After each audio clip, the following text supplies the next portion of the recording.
you back on? Yep. All right.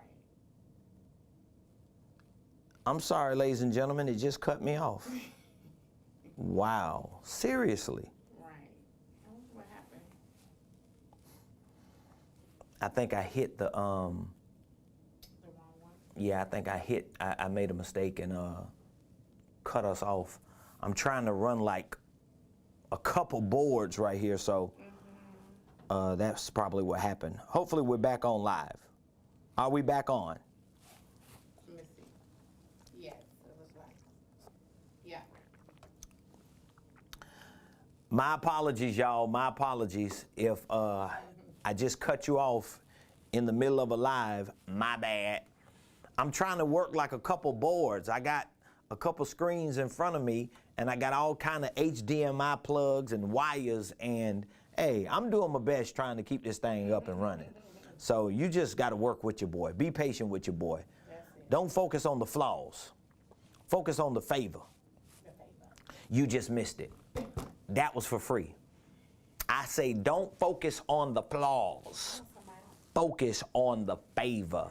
So today, Wednesday, 3/10/21, we are talking about creative investment strategies within a holding company. Creative investment strategies within a holding company. Now, I'm going to do something a little bit different today because I want to really cover a couple different angles when it comes to creative investment strategies within a holding company. So I love the fact that I have a large enough screen behind me that I can at least show you some visual pictures and images of what I'm talking about.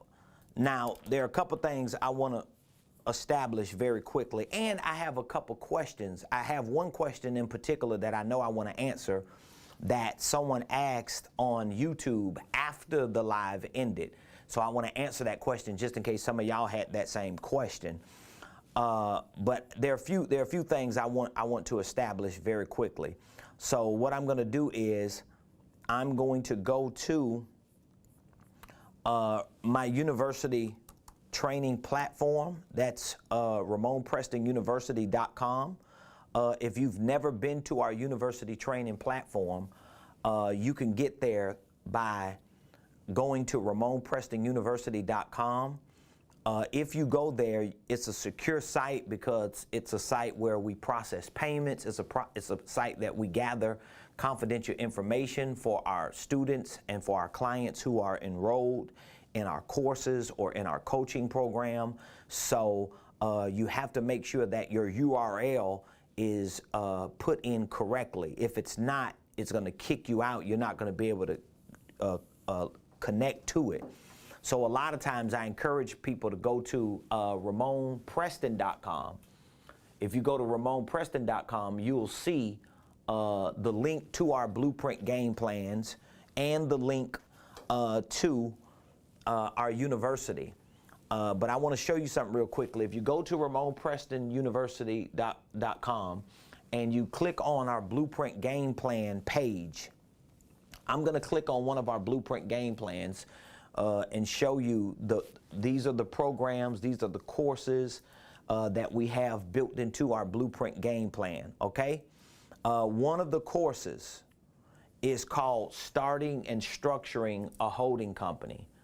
One of the courses is called Starting and Structuring a Holding Company. So if you are interested in learning more about a holding company, if you're interested in learning how to invest through a holding company, if you are interested in learning more creative investment strategies within a holding company, which is what I'm talking about today on the show, you can always plug into our blueprint game plan programs, and within our programs we have an entire entrepreneurship course and we have a holding company course. We teach you how to start and structure a holding company. So if you look on the screen or if you go to the site yourself and click on this particular course, you'll see that one of the segments, one of the modules is entitled Things to Know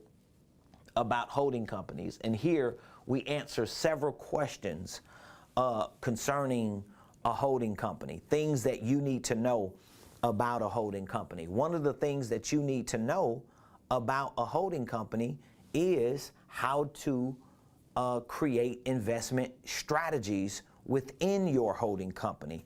So I think most of you that are listeners are familiar with the holding company concept.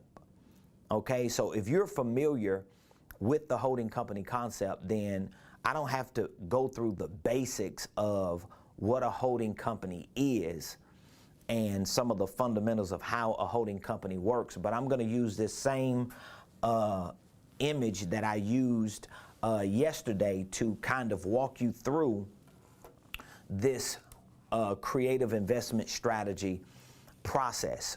All right, so before I get into creative investment strategies within a holding company, a question I had yesterday, one of our viewers asked a question on YouTube, and I didn't get it during the show. So if you have any questions or any comments, or if you want to give any feedback, feel free to drop your questions in the comment section, or you can call in 404-478-7213. You can call 404-478-7213. So the question that was asked yesterday after the live show ended was, if some states do not allow you to categorize your LLC as a holding company, even if you go to a lawyer or to some expert, how are they going to be able to categorize a LLC as a holding company when there's no option to categorize it in the Secretary of State business portal? My answer to them was, you can draft what your purpose of that holding company is in your operating agreement. That's how you're going to lock in what your holding company or what your LLC is categorized for. Okay? So if you are in a state and you're filing your LLC paperwork and you want to categorize your LLC as a holding company, and when you file the articles of organization, which is what I have here in this business kit, we actually have LLC articles of organization that are built into this startup kit. I actually have tutorial videos to walk you through how to get your EIN, how to fill out your articles of organization, and how to categorize your business or your LLC as a holding company. But this is going to happen in your operating agreement. So whether you are a single member LLC or a multi-member LLC, your operating agreement is going to have, it's going to have language written in it that says ABC LLC, okay, or ABC Holdings LLC, or ABC Enterprises LLC is operating for the primary purpose of a holding company, or holding other companies or businesses or management of companies. You can use the same language. The truth is, your operating agreement, especially when there are legal issues, is more important than what you categorize your business as. Because when you go to court for something, it ain't gonna be about what the business is categorized as. It's gonna be about what's in your operating agreement. So all of that is actually built into that startup kit. If you already have access to the blueprint game plan, you got access to those resources. You got to use those resources so that you can learn, so that you can educate yourself, so that you can become more familiar with this holding company concept. Because if you're going to use your holding company to invest, if you're going to develop multiple creative investment strategies within your holding company, you're going to actually need to know how to run it. And when I say run it, that means you're going to need to know how to layer certain strategies that you have. So let's go through this image real quick so that we can get all on the same page. And I shared this yesterday. This is an example of what a basic holding company setup looks like. So you have your company, ABC Holdings LLC, ABC International LLC, ABC Enterprises LLC, ABC whatever LLC. This is going to be your holding company. If you're filing your LLC paperwork with the Secretary of State and that filing system does not allow you to categorize this LLC as a holding company, there are certain categories like fishing, agriculture, gambling, hair and beauty, landscaping. If you don't see holding company as a category, it should give you the option to push other. If you push other, some states give you a optional provisional clause, which means you can type into that optional clause what the primary purpose of your LLC is. Once you establish this holding company as a LLC, now you have your EIN, you have your holding company, then you can begin the building process. Now you're going to have divisions. Divisions will fall in between these other businesses. That means if your holding company has a division, something that it's doing that doesn't have a liability, something that it's doing that doesn't require a separate entity, then you're going to drop that division in between that, okay? If your holding company has some type of business that's active, it has some type of operation that needs to function independent of you. Let me see if I can move this over a little bit so I can have a little more wiggle room. So if your holding company needs, looks like that's a little better. If your holding company needs another LLC because it's an active business, you can drop that active business under your holding company. This is going to be LLC number 2. The only difference between LLC number 2 and LLC number 1 is LLC number 2 is not a holding company. It is an operating company. It is an active business like this example showed you. The owner of this active business is not going to be you. You are the owner of the holding company. The owner of this active business is going to be ABC Holdings or ABC LLC number 1. That's how you start creating diversity and layers with your holding company concept. If you got any questions, please. Comments. What's one of the comments? Knowledge, and thanks for always breaking everything down for us. We appreciate it. Who is that? That was Faithful Full and Brian Williams. Thank you so much. I appreciate that. Yeah. They're just giving me a positive comment. I appreciate that. So now your holding company is a LLC that's owned by you. Either you have it categorized as a holding company or you put it in the language of your optional provision they give you to type it in, or if they don't give you that, you just put other and you add that to your operating agreement. Then you start another LLC. So that means if you're doing hair, if you're doing nails, if you're doing landscape, if you paint, if you sell apparel, if you clean houses, don't make your first business that active business. If your active business is a certain service you provide or product you sell, make that your active business under your holding company, because you want your active business to be owned by your holding company, not to be owned by you, because you want to build an enterprise so that you can become more creative in your investment strategies. So now you have active business number 2, owned by holding company number 1.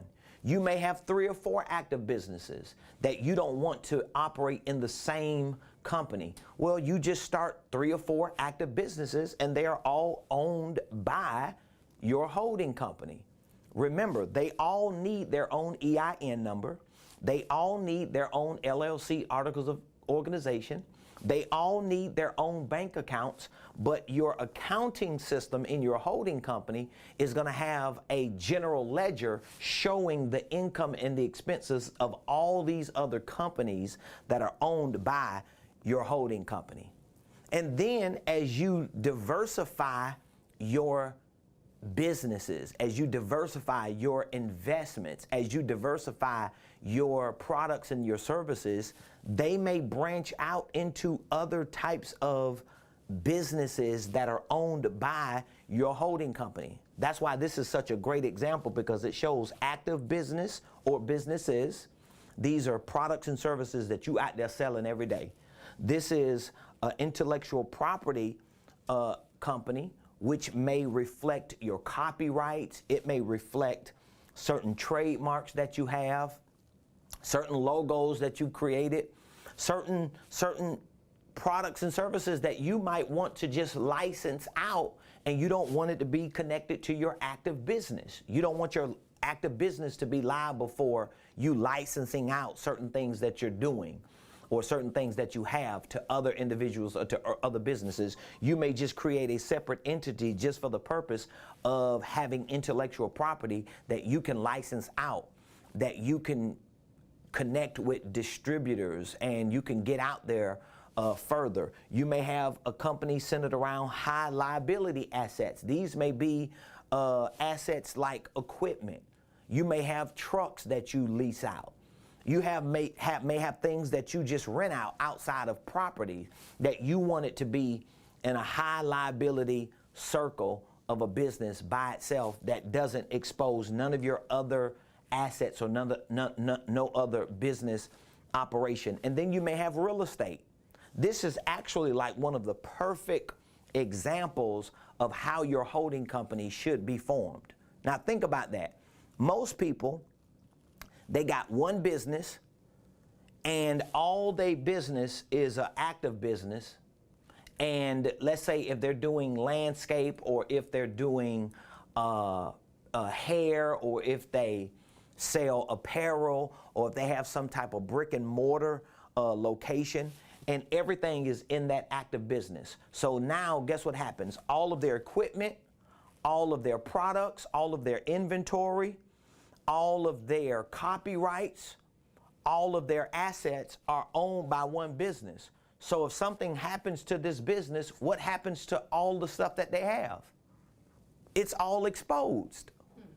So that's why you want to separate certain assets, certain businesses, and certain investments from the active business, from the intellectual property that you have, from high liability assets, from investment properties, all of which are separated from the holding company, but they're all owned by the holding company. This is how you build a solid foundation for creative investment strategies. If you have any questions, I want you to drop the questions in the comments. If you're understanding what I'm saying and what I'm communicating, please let me know that you understand what I'm saying and communicating by just dropping some feedback in the comments. So how do we start structuring our creative investment strategies? Well, let's start with the person who has a job. You work on a job, okay? And you are a W-2 employee, but you create a holding company. All right?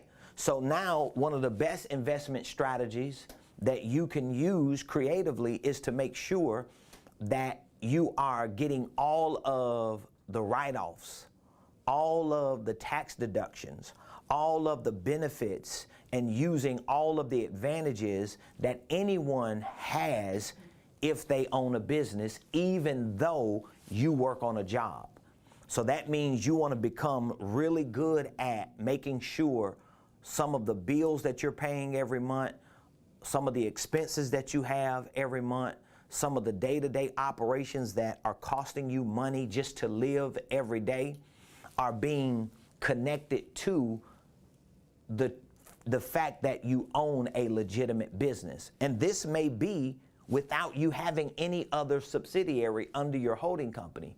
You're just at least creating a system of creative investment strategies because you're learning the game. You're understanding that in order for me to build something this sophisticated and this successful, it has to start with where I'm at now, working on a job, connecting my job to my business. Now, let's say that you have an active business and it's not a holding company. Again, to my point yesterday, you may have to dissolve that active business and start a new LLC as a holding company so you can do it right moving forward. Or you're going to have to go to an attorney or somebody who's an expert and specializes in that so that they can shift the ownership of this active business to a new holding company. A lot of people that I talk to who are small business owners, they solopreneurs, they ain't really made no major money in their active business. I just tell them, let's cross that out, okay? Let's just start fresh with a new ABC LLC, and we're gonna make this a holding company. Now, because you do have an active business, we can always start an active business under your holding company. But again, at this stage, you have to become disciplined, you have to become responsible, because you have to stay on top of the banking of both of these companies, and you have to make sure that the accounting of this company has this included, and you're able to manage that and monitor that on a regular basis, because you don't want to mix and mingle and get confused and find yourself in a world of trouble. So that would be for you who have active businesses or real estate investment companies, but you don't have a holding company. You're either going to cross those out, or you're going to go to someone who knows what they're doing as an expert, licensed, and who has the responsibility to do it the right way, and turn the ownership of these active investment companies, whatever you have, into this holding company. So now, let's look at the perfect picture of you having the holding company and you having maybe one or two active companies under it, or maybe you have other companies that you want to begin to build. How can you get creative in your investment strategies? Well, you can get creative with your family. That's some of the best creative strategies that you could come up with. Like, for example, my son, he is on payroll. He is on payroll. So I have him on payroll with our holding company. So our holding company pays him a salary. He's on payroll, right? But while he's on payroll, we have him running a division that would be in the middle of the holding company and other companies owned by the holding company, because we're not ready to start a whole separate company that is owned by the holding company for what he's doing. We're still in the process of research and development. We're still in the process of tweaking the kinks and making sure it makes sense. So even though he is on salary within my holding company and he's an employee on payroll, we still have him working a division. Once that division gets to a point that we're satisfied with it, we can turn that division into a wholly owned subsidiary. And now we can make the decision, do we keep him as an employee on payroll up here, or do we make him a part owner here, so that instead of him getting a payroll up here, he's actually getting member draws as a part owner here? Or even if we don't make him a part owner, we can make him an employee here and he gets his payroll from here, since this is the main thing that he's doing, which takes him out of the ecosystem of the holding company. That's a creative investment strategy, especially if you got kids, or especially if you got family members or a spouse that you're trying to figure out how you can build them into the fabric of your business. See, a lot of times when we think about investing, we get it wrong because we always thinking about investing in stocks. We always think about investing in bonds. We think about investing in Tesla. We think about investing in Bitcoin. What about investing in your own organizational enterprise? And within that, you're trying to find these creative nuances or angles, like how can I build my spouse into my holding company or my infrastructure and creatively invest into my spouse through my holding company. That could be if they're not on payroll up here, if they're not building out a division in the middle, it may be something that your spouse wants to do, that you can start another company and you can make them a part owner along with your holding company so that they can get their distributions and be able to do what they want to do. That would be an investment. Now, where did the money come from? Well, if you have an active business over here that's making money, the pre-tax dollars of your active business can be pushed up to your holding company, because your holding company has connections to all your companies. So that pre-tax money can go to your holding company, and your holding company can make the executive decision. You know what?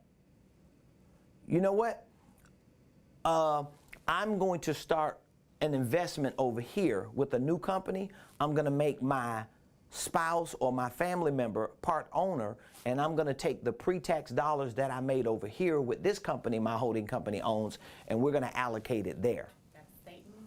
Okay? Well, yeah, this is pretty good, seeing how many people think that it will be harder to get LLCs after the Summer Olympics.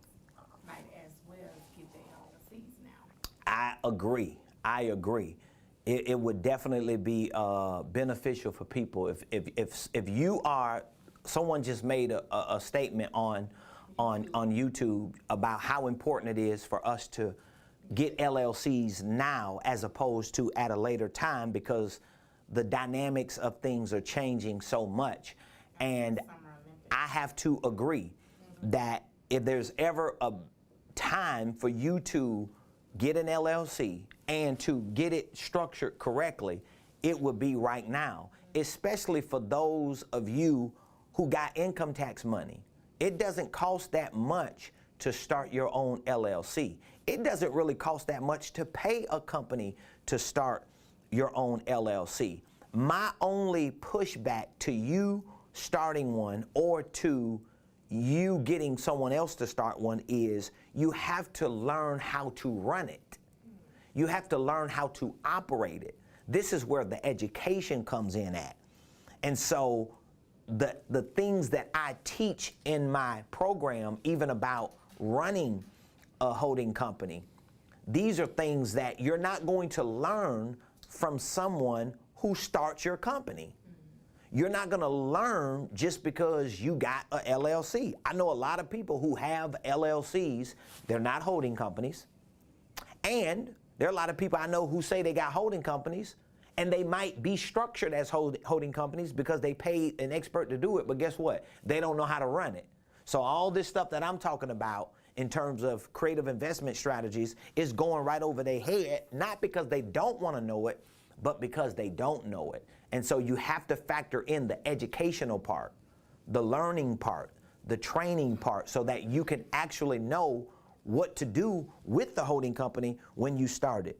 Vaughn on Facebook said, "I'm so sick of hearing people that don't got a pot to pee in and a window to throw it out of hollering about stocks." Yeah, a lot of people talk about stocks because it sounds sophisticated. It sounds like you know something, or it sounds like, or feels like you're doing something, and I understand it. But again, if a person has free income, especially if it's pre-tax income, I hope I'm making sense when I say that. If someone has free income, that means you got money that is free. You can use it, especially if that money is pre-tax income. See, the reason why a lot of rich people get richer, the reason why a lot of businesses grow way beyond other businesses grow, because these rich people, some of them, these wealthy people, these companies, a lot of them, they have either the knowledge, the education, the training, or they have people that they have brought in because they can afford to bring them in who have the knowledge and education to show them how to take not just post-tax or after-tax revenue, but pre-tax revenue and allocate it through a system like a holding company so that they can turn pre-tax income to more income. And a lot of times that pre-tax income turns into more income that is non-taxable income. That's how you start moving ahead much, much faster and multiplying your investment endeavors. And that's how you have to do it. So if you have a holding company, you separate your active business, let your holding company own that active business. And once that active business starts making enough pre-tax income, then you can start pushing that pre-tax income up to the parent organization and start diversifying that pre-tax income in other business investments or investment endeavors that allows your pre-tax income to go make more income, and it's going to come on the balance sheet of your holding company as an expense or as an investment which is not taxable. So it's kind of like having a non-taxable transaction take place because of the type of business structure you have. A lot of people who are doing business are running businesses, they're making money in their businesses, and guess what they're doing? They're paying taxes. And they're taking what's left and trying to figure out how they can live. It's no different than what people are doing on their jobs. They work on their jobs, they get taxed from the money they work on their job, and they try to figure out how they can live with what they get after taxes. A lot of people who run companies and who understand these types of creative investment strategies, which are actually wealth building strategies, they take income that is pre-taxed, it hadn't been taxed, and they distribute it through business systems like this, and then they reinvest it, reallocate it, which becomes an expense for the holding company that is not going to be taxable on their balance sheet. It's actually going to defer or minimize their tax liability, which gives them more leverage to take more pre-tax income and make more income. That's how you multiply your money. That's how you get further quicker. So when you hear people like me or other financial gurus say, you need to make money, you need to manage your money, and you need to multiply your money. When they talk about multiplying their money, what are they actually talking about? They're talking about taking income, whether it's after-tax income, but a lot of wealthy people, they're talking about pre-tax income, and put it in systems, and it's not always other business systems outside of their system. That's the part that we don't understand a lot of times. So when you hear people say, oh, you got to invest in other business systems, or you thinking, oh, I got to invest in Amazon, I got to invest in Starbucks, I got to invest in this REIT around the corner, I got to invest in this big national movement that's taking place, or this crowd fund. Yes, that's a way of investing, but a lot of times the way you invest in other business systems is having the correct business system that is able to allow you to diversify and create new business systems. See, that's what I do. I do that with everything that I have. I reinvest any extra income that I have. I'm going to reinvest it into my business system. So I'm going to reinvest it into developing more businesses, doing research and development on more divisions, so I can expand this so that this holding company can not just have 4, but this holding company can have 400. So the question is, what percentage should the parent company get from the operating company?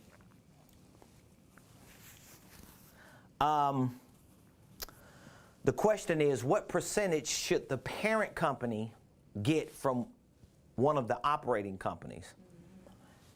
If you are being creative in your investment strategies, once the operating company pays all of its bills, whatever the expenses the operating company has, whether it's an employee, whether it's independent contractors, whether it's other bills and expenses, in most cases, when someone has this type of structure set up, they're going to take all of the extra remaining income and push it up.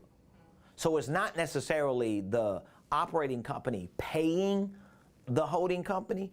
It's more about the owner, which is you, over the holding company, understanding that if operating company number 2 makes $100,000, and out of that $100,000, there's a $50,000 expense that operating company number 2 has, which means there's going to be $50,000 of free cash left that the operating company hasn't paid taxes for yet. If the operating company keeps that $50,000, then once it's pushed up on the balance sheet when the holding company does its annual financials, then the owner of the holding company is going to have a profit overall that's pushed up of $50,000 that they will pay taxes for, unless they allocate that $50,000 or some of it and push it up and move it into another investment to expand their business while increasing their income opportunities and minimizing their tax liabilities. So if it's $50,000 left out of that $100,000, and the operating company says, well, I just want to keep 20 so that we can have money, well, it's going to be to the discretion of the owner of the holding company to say, you know what, if you need any cash infusion, I can always give it to you. But for now, give me the $50,000. Let me decide where I want to put it. I may want to put that $50,000 in an investment property. So now I put that 50 grand in an investment property. That means that 100,000 over here is gone. It's zero. See what I'm saying? But the 50,000 is actually in an investment property, which is, guess what? Doing what? Creating monthly cash flow. When that monthly cash flow comes back, it's not going to be taxed the same way that 50,000 over here was taxed. But now that cash flow can always be pushed up to here. So if this company needs a cash infusion, the holding company can say, I got a couple dollars for you. And the couple dollars that's coming to you is coming back from the 50 you gave me that I put over here, but it's in a different form because this is more passive. That was for free. Oh my God. It's so many people. This is why I know I'm a really act a fool when I'm probably gonna do it when I'm a multimillionaire. But God knows when I'm a billionaire, I'm gonna be coming back, replaying some of these videos saying, I was telling y'all this when I was on my way to get to where I was going. I could be real selfish and say, you know what? I'm gonna wait till like 2028. Then I'm gonna start talking about this stuff. When I know I'm so filthy rich, it don't matter what nobody say. But I'm actually helping people along the way while I'm developing these things and building these things out, huh? I'm living it. But I'm helping people while I'm growing in it. Because I'm thinking to myself, man, I want everybody to get in on this. But so many people are ignoring this because, I don't know, it might be going over their head. It might sound a little more corny. But trust me, y'all, this is the game. If you want to build wealth. Now, if you're not interested in building wealth, then what I'm saying ain't gonna mean nothing to you. But if you want to build wealth, what I'm saying is the game. You got another question? No? No, not yet. Okay, so ladies and gentlemen, my time is almost up. I got a busy day today. I got a lot of things that I need to do. And somebody's prepping up for a vacation next week, so I'm gonna be solo dolo all next week. All next week. My sidekick is leaving me. All next week. I guess you'll be on the lives though, capping. You're gonna be on them lives capping, ain't you? Capping. I will be on the lives. You're gonna be on there capping. I will be. So ladies and gentlemen, if you enjoyed this discussion, tomorrow and Friday, I'm gonna continue this discussion on investments. We're gonna be talking more about the holding companies and how you can diversify your investments in and through your holding companies. It seems to be a very interesting topic. We get a lot of questions. We get a lot of comments, a lot of feedback on that. And so I want to dedicate this week, especially because a lot of people are getting their income tax returns and they're trying to figure out, like, how can I take a thou wow and put it somewhere to make it work? And I'm just showing you some very easy, practical ways that you could take a $500 or $1,000 and really make something special happen without even putting yourself under any financial stress or strain. So if you enjoyed the show, please give me some feedback. Let me know how you enjoyed it. If you would like access to our Blueprint Game Plan, which teaches you all of what I'm teaching on this show, you can feel free to go to RamonePreston.com. There you will find our Blueprint Game Plans at RamonePreston.com. We have what you see behind me. We have six Blueprint Game Plans. 5 of them are industry specific. One is for general entrepreneurship. One is for real estate investors. One is for network marketers. One is for churches and nonprofits. One is for individual financial freedom. The 6th Blueprint Game Plan is actually all 5 in one. All 5 in one. So if you're interested in the Blueprint Game Plan, you can either text the word Blueprint to 404-478-7213 if you want to learn, be educated and trained on holding companies, on starting and structuring and scaling your holding company, on entrepreneurship, financial literacy, investing. Text the word Blueprint to 404-478-7213. If you would like to be a part of our exclusive 1-year coaching program, this is going to be for individuals, for entrepreneurs, for ministry leaders. If you are a high performer and you know your life can actually change if you had 1 full year with somebody like me and with my team, we're taking our signature 90-day coaching program and we're offering 4 90-day coaching programs for the price of 1.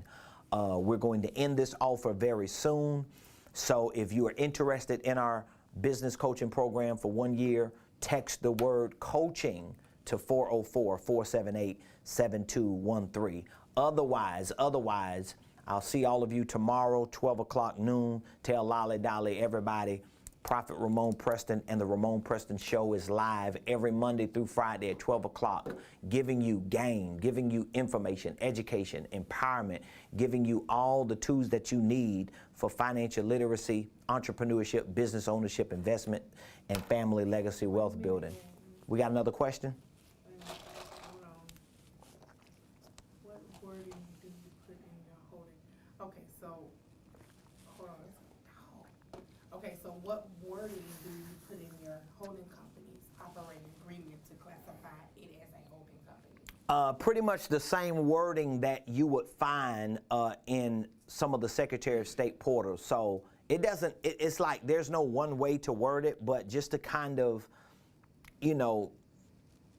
walk you through it off the top of my head, you're just going to basically put ABC Holdings LLC is the primary purpose of ABC Holdings LLC is to for investments or for holding other businesses, investments, and assets. That's kind of like a one statement. Like, this is what the primary purpose of ABC Holdings LLC is: to manage, own other companies, to manage and own other businesses, investments, and assets. However you want to word it, depending on how broad you want it to be. But if it's just you as the single member of that LLC, that holding company that you're owning, you could just be basic with, here's what the primary purpose of ABC Holdings LLC is. The primary purpose of Ramone Preston Enterprises, I don't know the correct wording that I haven't looked at it in a long time, and all the samples that I have on our platform are vague, so they're not specific.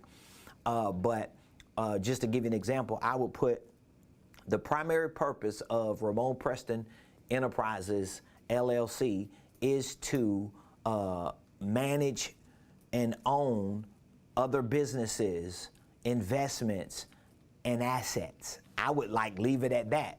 You're saying businesses, you're going to own them. Investments, that could be real estate, that could be anything. Assets, that could be copyrights, that could be gold and commodities. So businesses, investments, and assets kind of covers the basics, especially if it's just you. If it's just you, when you get into other partnerships, that operating agreement got to be right. And a lot of times, I'm not doing business with other people outside of my family without going to a lawyer. I'm gonna pay a lawyer $1,000 just to draft the operating agreement the right way, because I know the language that I'm gonna need in the event they bump their head is in there. I can't go off my own. But when you're just the main owner, or if it's you and your spouse, and y'all know y'all ain't gonna be getting no divorce or nothing, you can add the language in your own operating agreement. So they're kind of like the same. Your operating agreement is like your constitution. It's kind of like your articles of incorporation, but for LLC. Okay, that was another question too. Another question, come on. He was like, thank you for your time. Okay, can you change an existing LLC into a holding company by rewording? Wait a minute, is that the same? I think they said the same thing, yeah. Yeah, by rewording your operating agreement. Articles of organizations, yeah. Your articles of organization are filed with the Secretary of State. I'm not sure if you, normally when you go back to file your annual report for your LLC in the Secretary of State, they don't allow you to change the articles. So the only way you're gonna change, I know you could change the name by doing an amendment, but I don't think they let you change the articles when you do your annual report. I think they allow you to do an amendment for the name if you're doing a name change. And if you're filing your annual report, they will allow you to change who's the manager maybe, not the members, or they allow you to change the address and some of the basic stuff. I don't think they allow you to change the category. So let's say if you started your LLC and it was for landscape or mechanic work, I don't think you could just go file your annual report and they're going to allow you to change it from landscape or mechanic work to a holding company. That's something that I always recommend you go to an attorney, because that attorney will be able to tell you if they could redraft an operating agreement that overrides that category, or they may say you just need to dissolve it. That's why I say, for me, if I'm dealing with that, I'm gonna just dissolve it and I'm gonna start a new one. Or at the very least, if you have assets and business under that current company and you do want a holding company, you may just have to go to an attorney to let them transfer the ownership of the assets to that other company, so you can open up a new bank account, transfer the funds into there, change the ownership over to that new company. But as far as your your articles of organization, I don't think they let you change your articles of organization just randomly. That's why I said you have to go to an attorney. You know, those are legal issues, and as I said, when it comes to those type of legal issues, because my wife and I, we started everything we do in real estate. My wife is a real estate professional. I am more on the real estate investment side. That's what I was very interested in. When we first started our business in the real estate arena, she was the real estate professional, agent, license. I was the guy that was coming in just painting the walls, fixing the roof, you know, making sure the electricity work. That's what I was doing. I was just a handyman. I ain't have no license. I didn't have no money. I wasn't doing no investing. But once I started working with investors that my wife was representing to sell their properties, I would come in and fix them, making sure that they were all ready to be sold or rented out. That's when I realized, okay, I need to get in the game of investing. The reason why I'm bringing that up is because my wife and I, we always made sure that every closing was with an attorney. We never even used like title companies. That just wasn't our game. We always told the investors that we work with to just use lawyers. Make sure all roads lead to a lawyer. That's how we did it, because the people that we were doing business with, they were putting a lot of properties, a lot of money on the line, and we just didn't want to take no chances, especially with all the stuff that was going on, especially back in the days in Atlanta with real estate. We wasn't playing no games.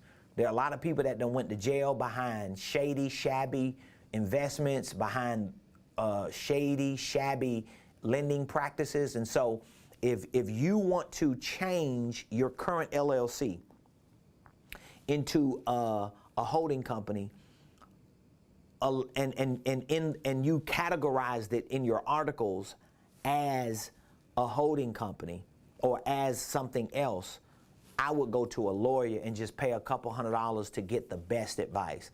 I'm not going to be up here capping, acting like I know what the best thing to do. Lawyers do, because they know the laws. They know what works and what doesn't work, because you don't want to find yourself 3-4 years down the line and you did it the way some internet guru told you, and you realize you did it all wrong, and it costs you tens of thousands of dollars, when a lawyer is going to tell you then, you could have paid me $500 and I could have redid it all the right way. I'm about the education of how you're going to run it, how you're going to understand it. The legalities, I pay experts. I know enough, but I don't dig deep into the legal part, because laws change all the time. Even with taxes and with accounting, I'll call my CPA, my tax strategist. I'll call them in a New York minute. If I'm doing something and I'm just not sure about it, I'll be like, what is this? And how does this look? And what should I categorize that as? I just pay people. You know, I teach that in one of our courses about a credibility kit.